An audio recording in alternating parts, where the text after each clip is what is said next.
할렐루야. 하나님 영광 받으신 줄 믿습니다. 앞뒤 좌우 사람 보고 인사하겠습니다. 참 잘 오셨습니다. 반갑습니다. 사랑합니다. 축복합니다. 은혜 받을 줄 믿습니다. 오늘 함께 은혜 받고자 하는 말씀의 제목은 왜 기도하라 하시는가, 이런 제목으로 함께 은혜를 나누겠습니다. 그렉 브레이튼이라는 분이 잃어버린 기도의 비밀이라는 책을 썼어요. 이 책을 소개하는 것으로 말씀을 열겠습니다. 이 그렉 브레이튼이라는 분은 무려 20년 동안 기도의 비밀들을 탐구하기 시작했고, 고대에 걸쳐서 왜 사람들이 신을 찾는가를 상당히 오래 연구를 하다가 드디어 잃어버린 기도의 비밀을 발견해냈다라는 거죠. 여러분, 어떤 한 분야를 연구하고 탐구하는 일이 쉬운 일이 아니잖아요. 그도 20년 동안 탐구하고 연구한다.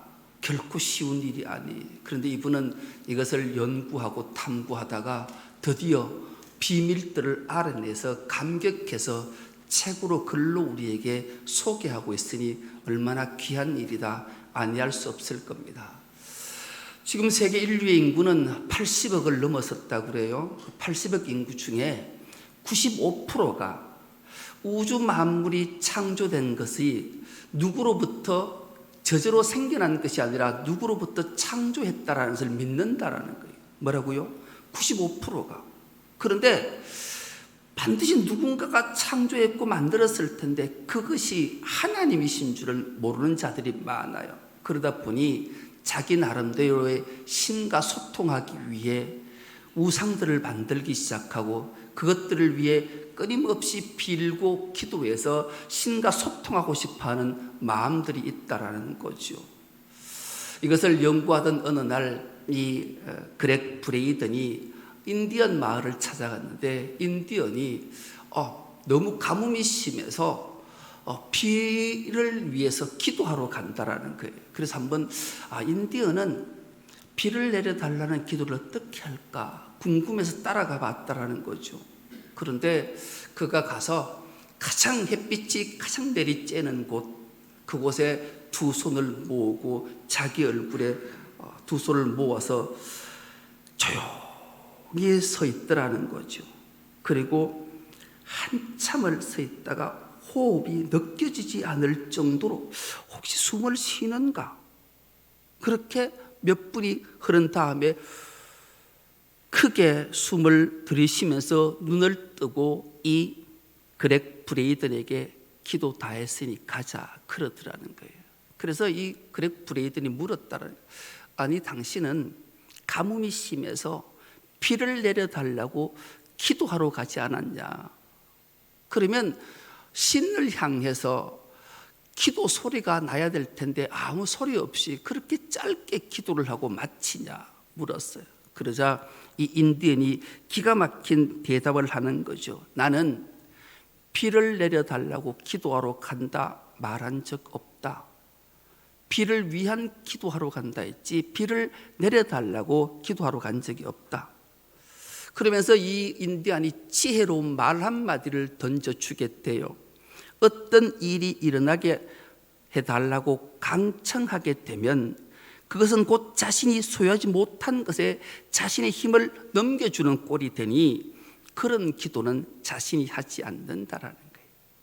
즉, 비를 내려달라고 강청하려면 가뭄에 대해서 자기 힘을 다 쏟아야 되는데 그런 기도는 참된 기도가 아니라 생각하기 때문이다, 그렇게 말했어요. 그러면 당신은 무엇을 기도했냐 물었더니만 이 인디언은 이렇게 기도했다라는 거죠. 두 손을 모으고 자기 얼굴을 대고 신께 기도한 것은 내가 빗방울이 내 몸에 닿는 느낌을 느꼈고 비가 쏟아져서 진창이 된 광장을 내가 맨발로 걸으면서 그 느낌을 느꼈고 비가 올 때 마을 흙집에서 바람에 튕겨서 나온 흙 냄새를 느꼈고 비를 맞으면서 가슴 높이까지 자란 옥수수밭 사이를 헤집고 돌아다니는 그 기쁨을 느꼈다. 그래요. 여러분, 비가 오지 않았어요. 가뭄이 심했어요. 그런데 이 인디언은 비가 벌써 자신에게 내려서 비가 몸에 닿는 것, 빗속을 거니는 것, 비가 젖은 땅을 밟는 것, 이 느낌들, 비에서 흙냄새가 자기 코에 나는 이것을 느꼈다라는 거예요. 여러분 놀랍지 않으세요? 여러분은 어떤 기도를 하나님 앞에 드리고 있습니까? 예수님은 우리에게 기도를 가르쳐 주실 때 무엇을 우리가 병이 들면 이 병을 낫게 해달라고 기도하지 않습니까? 물질이 없으면 나에게 물질을 좀 달라고 기도하지 않습니까? 나에게 지혜나 지식이 없으면 지혜나 지식을 달라고 기도하지 않습니까? 나에게 명예나 권력이 없으면 그것들을 좀 나에게 달라고 하나님 앞에 강청하지 않으십니까? 이런 기도는 하나님께서 주님이 그런 기도하라고 가르쳐 주신 적이 없어졌어요. 그렇다면 주님은 우리에게 어떻게 기도하라 하셨는가? 마태복음 21장 22절은 이렇게 우리에게 들려주고 있습니다. 너희가 기도할 때 무엇든지 믿고 구하는 것은 다 받으리라 하시니라. 우리가 하나님께 필요한 것들을 기도할 때 그것을 달라는 것이 아니라 이미 받았다라고 믿고 기도하는 것을 주님은 말씀하셨어요. 더 구체적으로 마가복음 11장 24절은 이렇게 우리에게 들려주고 있습니다. 이 말씀 우리가 한 목소리를 합독해 보겠습니다. 그러므로 나는 너희에게 말한다. 너희가 기도하면서 구하는 것은 무엇이든지 이미 그것을 받은 줄로 믿어라. 그리하면 너희에게 그대로 이루어질 것이다. 아멘. 인디안의 기도가 바로 저런 기도였습니다. 우리가 기도할 때 건강치 못해서 병이 들어 기도할 때 나아서 걷는 모습, 나아서 두 발로 씩씩하게 교회 와서 하나님을 찬송하고 하나님 앞에 예배하는 기도, 재물이 없을 때 벌써 나에게 모든 것들이 다 채워져서 감격하고 감사하며 찬양하는 기도, 풀리지 않는 문제가 벌써 해결받아서 하나님 앞에 감사합니다라고 우리 입술에서 신앙 고백이 터져나온 기도를 주님은 하라고 우리에게 가르쳐 주신 줄 믿습니다. 우리 모두는 이런 기도하는 은혜가 있길 축복합니다. 그리할 때 놀라운 하나님의 능력과 기적과 은혜를 체험하는 줄 믿습니다. 오늘 본문의 배경을 살펴보면 그래요. 주님이 우리에게 가르쳐 주신 기도 앞절에 예수께서는 너희가 어떻게 기도해야 되는가? 골방을 찾아 들어가는 마음을 가지라. 왜 예수님이 너희가 기도할 때 골방에 가서 기도하라 할까요? 골방은 나만이 있는 공간이고 나와 주님과 독대하는 자리이기 때문에 그래요. 우리는 기도할 때 어디에서든지 다 기도할 수 있어요. 환경, 형편, 처지 아무 상관없이 기도도 꼭 하나님 앞에 이름을 부르고 목소리를 토해내고 두 손을 벌리고 부르짖어 기도하는 것도 기도지만 그것만 기도가 아니라 주님 앞에 조용히 두 손을 모으기만 해도 기도예요. 주님께 두 손을 모으는 것만도 기도고 주님께 눈물을 흘리는 것도 기도고 주님께 통곡하는 것도 기도고 주님께 침묵하는 것도 기도고 주님의 십자가를 바라보기만 하는 것도 기도인 줄 믿습니다. 그런 기도를 드릴 때 하나님은 놀라운 은혜를 우리에게 내려주실 줄 믿습니다. 말로 표현만 하는 것이 기도가 아니라 하나님은 다 아시기 때문에 우리의 필요를 아시고 우리의 생각조차 다 감찰하시는 분이시기에 하나님 앞에 주님께 머물기만 해도 이것이 기도인 줄 믿습니다. 그런 시간을 자주 가질 때 기도의 깊이가 깊어지고 하나님의 놀라운 은총과 주의 놀라운 음성을 듣는 은혜가 있을 줄 믿습니다. 오늘 본문은 주님이 가르쳐 주신 기도예요. 3, 4년 전에 이 주님이 가르쳐 주신 기도를 강의한 적이 있었어요. 다시금 새 버전으로 새로운 것들로 한 5주나 6주에 걸쳐서 한번 하려고 해요. 오늘은 왜 주님이 기도하라 하시는가? 첫 구절을 우리는 주목해 봐야 돼. 이 첫 구절 뭐든지 시작이 반이다. 시작만 잘 풀면 나머지는 그냥 술술술술 풀리는 놀라운 은혜를 맛보기 때문에 그래요. 오늘 본문 9절이 이렇게 시작합니다. 그러므로 너희는 이렇게 기도하라.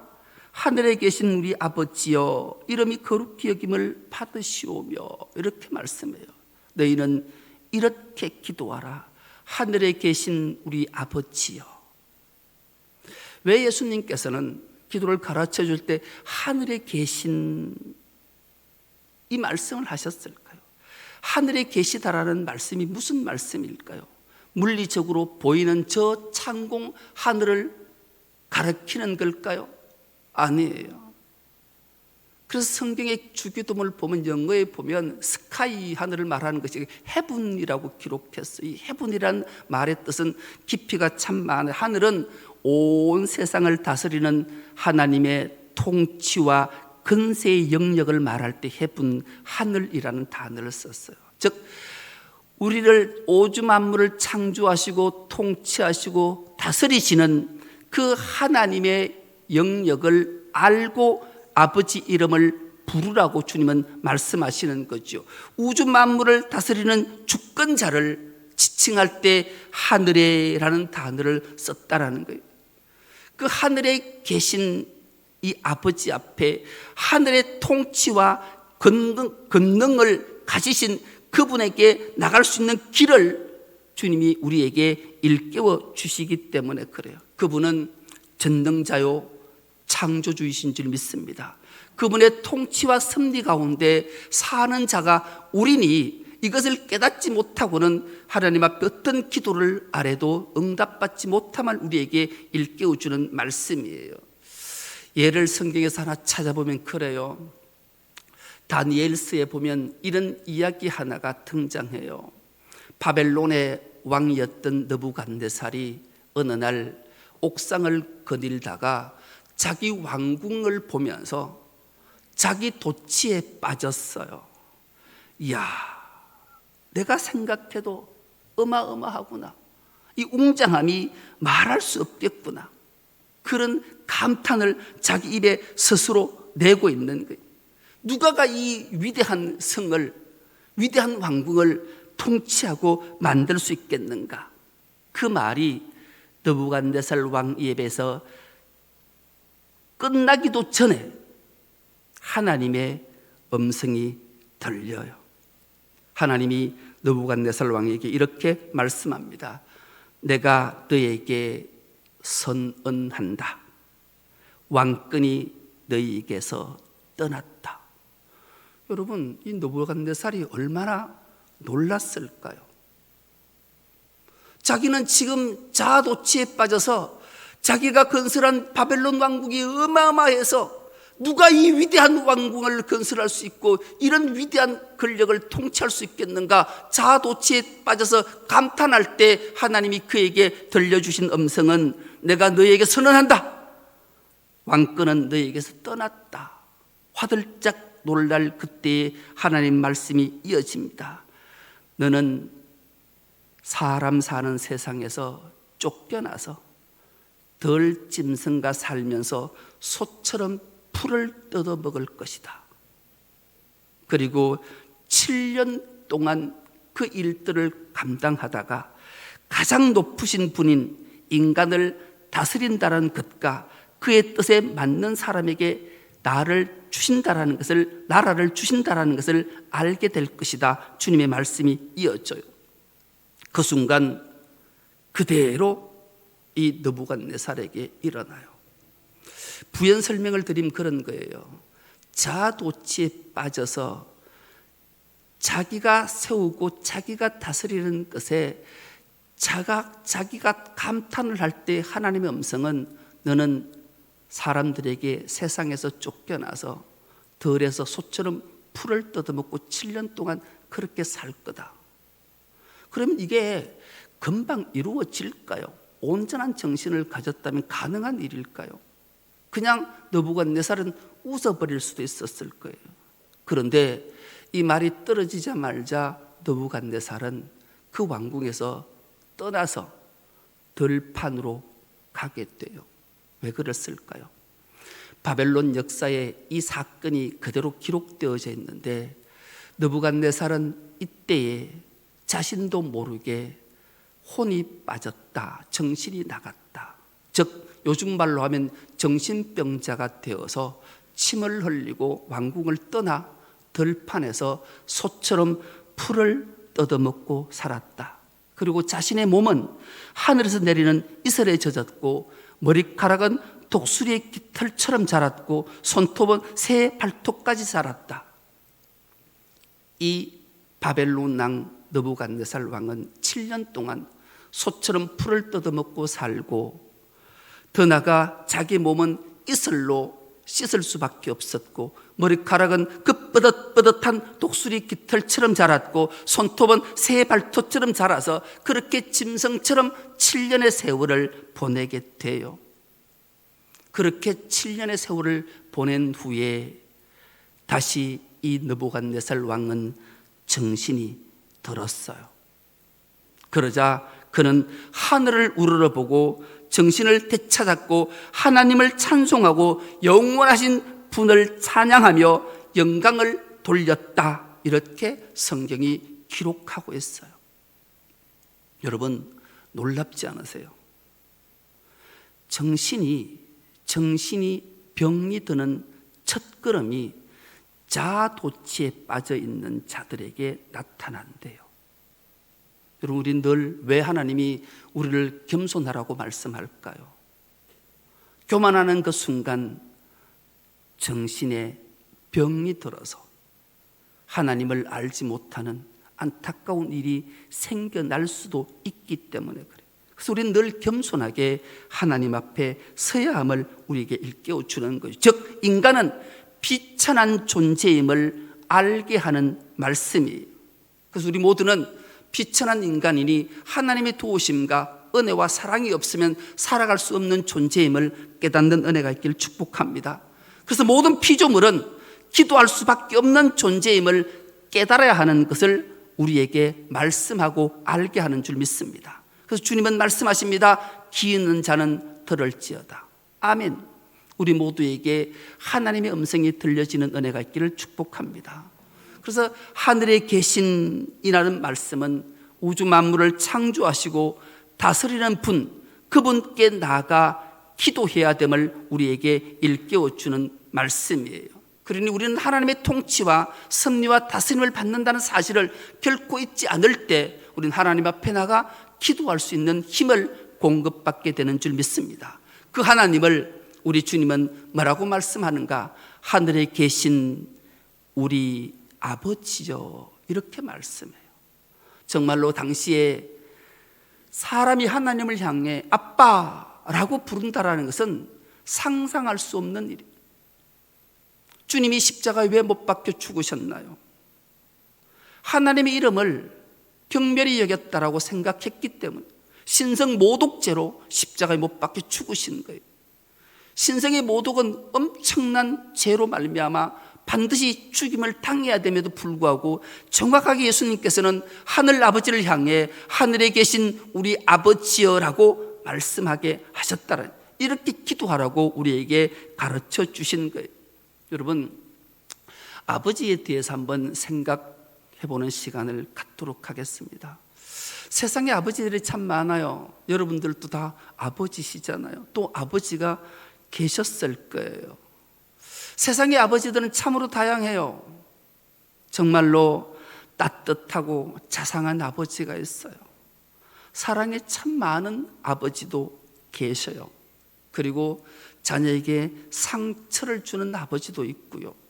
무책임한 아버지도 있고요. 권위적인 아버지도 있고요. 나약한 아버지도 있고요. 두려운 아버지도 있고 굴림하는 아버지도 있어요. 그렇다면 지금 여러분은 어떤 아버지고 어떤 아버지셨습니까? 주님이 부르시는 아버지와 우리가 부르는 아버지 혹 표현이 같습니까? 다르십니까? 여러분, 혹시 기도하라 하면 입이 잘 안 떨어지는 분들이 간혹 있으시잖아요. 그러면 자기 아버지를 생각해 보면 돼요. 그 아버지가 자상하거나 따뜻하거나 사랑이나 배려가 많았던 아버지가 아니셨을 거예요.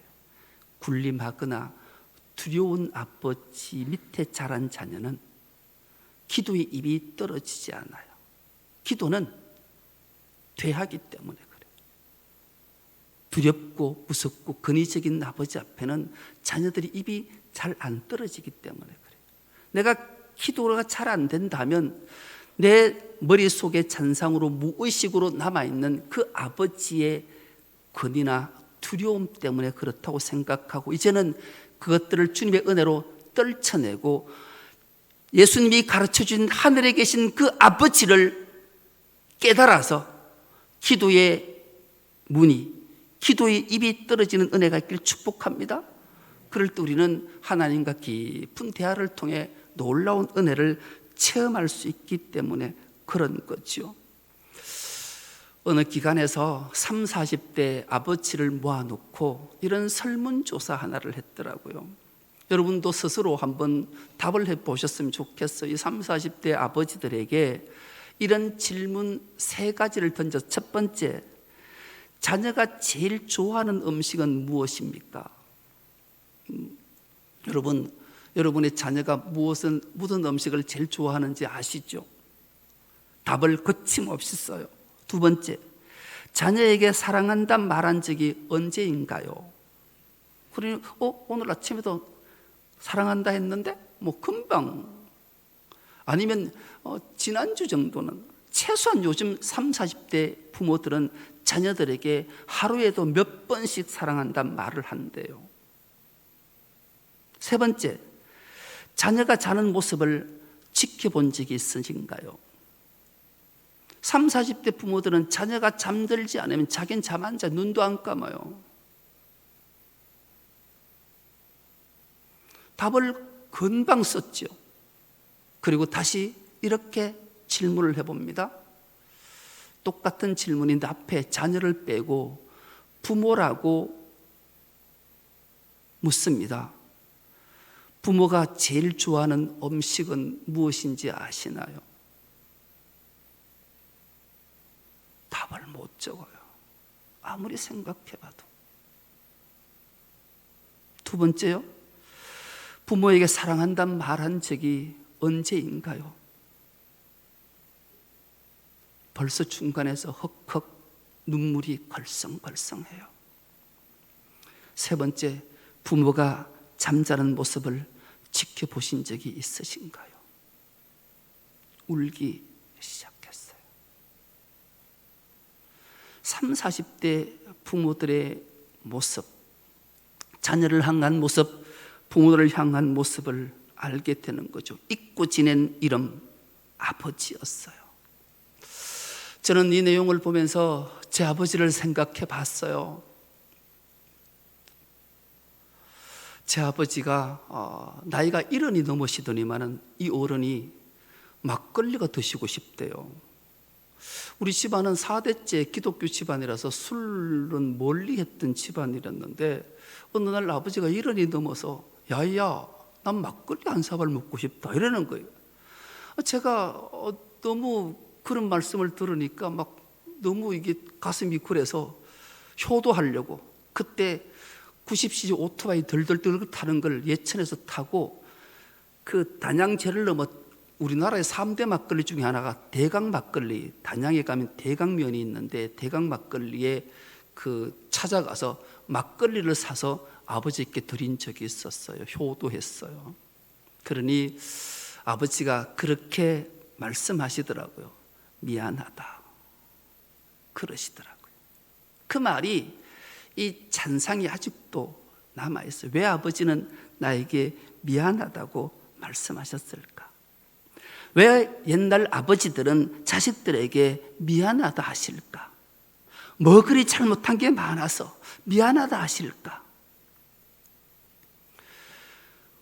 우리 시대의 아버지들은 정말로 최선을 다했어요. 자식에게 더 좋은 것 주고 싶어서 정말로 먹고 싶은 건 먹지 않으시고 자식을 위해 희생하셨던 분이지요.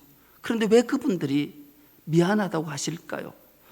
주고 싶은 것을 마음껏 주지 못해서 미안한 마음이 그들에게 있었기 때문이죠. 사랑하는 마음이. 지난주에 우리 집사님에게 제가 신방을 가고 싶은데 뭐가 필요하세요? 물었더니만 막걸리가 필요하대요. 그래서 제가 막걸리를, 대강 막걸리를 사가지고 신방을 다녀왔어요. 아마 목사가 집사 집에 신방 가면서 막걸리 사가지고 간 목사들 그렇게 열 손가락에 꼽기 어려울 거예요. 참 잘했죠? 대답 안 하는 거 봐라. 여러분, 기장척에는 성찬식을 할 때 막걸리로 해요. 이스라엘에서는 포도주로 성찬식을 하지만 우리나라는 고유 전통주가 막걸리, 농주니까 농민들이 열심히 밭에서 일을 하고 나면 목을 축이기 위해 시원한 막걸리 한 사발이 요기도 되고 힘을 부쩍 솟게 하기 때문에 그런 거예요. 또 이렇다고 또 가서 술 먹어도 된다 하더라. 그래서 이건 아니에요.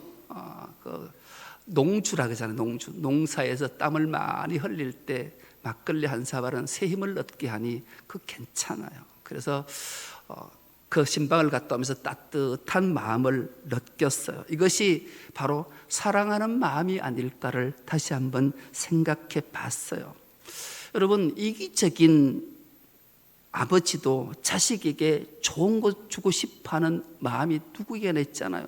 그래서 하나님께서, 예수님께서 마태복음 7장 9절에서 11절을 통해서 이런 말씀도 우리에게 주셨어요. 너희 중에 누가 아들이 떡을 달라 하는데 돌을 주며 생선을 달라는데 뱀을 줄 사람이 있겠느냐?